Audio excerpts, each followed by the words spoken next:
It's the 1980s in the quiet town of Townsend, Massachusetts. Life is simple, predictable, and safe, at least for most people. But for 16-year-old Annie Andrews and her younger sister Jessica, the concept of safety would soon shatter in the most horrifying way imaginable. Annie and Jessica lived with their father in a modest home. The family had been struggling to cope with the recent death of Annie's mother. Grieving and desperate for closure, Annie decided to try something unusual, contacting her mother through a Ouija board. One night, she and Jessica sat together in their dimly lit bedroom, candles flickering as they placed their fingers on the planchette. They asked questions, hoping for answers from the beyond, but nothing happened, at least not at first. Shortly after the Ouija board session, strange things began to happen around the house. It started small, knocking sounds in the walls, objects moving from where they'd been left, and the eerie feeling of being watched. At first, the sisters thought it might be their imagination, but the incidents kept escalating. One day they found something chilling, messages written on the walls in what appeared to be blood. One of them read, "I'm in your room.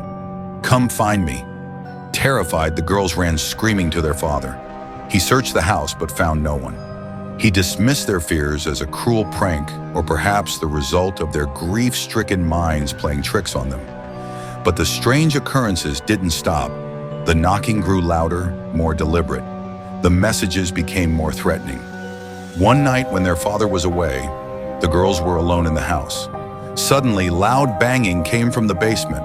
It sounded like something or someone was moving down there. Gripped with fear but determined to protect her sister, Annie grabbed a knife from the kitchen. Together, they tiptoed to the basement door. The air was thick with dread as they slowly opened it and descended the stairs. What they found was the stuff of nightmares. Standing in the dimly lit basement was a teenage boy, thin, pale, and wild-eyed. His name was Daniel LaPlante, and he had been living inside their house for weeks. Unbeknownst to the Andrews family, Daniel had discovered a hidden crawl space behind the walls of their home. From there, he could spy on the girls through small holes he had drilled. He moved through the walls silently, watching their every move, leaving the threatening messages and deliberately tormenting them. But Daniel wasn't just playing a sick game.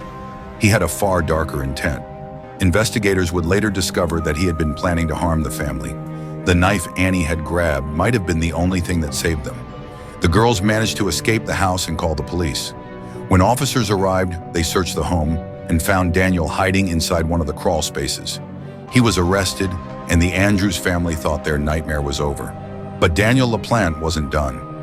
After being released on bail, Daniel committed a crime so heinous it shocked even the most seasoned detectives. In December 1987, Daniel broke into the home of pregnant nursery school teacher Priscilla Gustafson. While her husband was away, Daniel brutally murdered Priscilla and her two young children, ages 5 and 7. The details of the crime were horrific. Daniel tied Priscilla up, sexually assaulted her, and then shot her. He drowned the two children in separate bathtubs.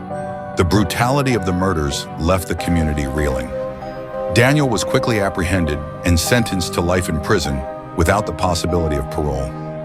Today he remains behind bars, but the scars he left on his victims' families and the Andrews sisters are permanent.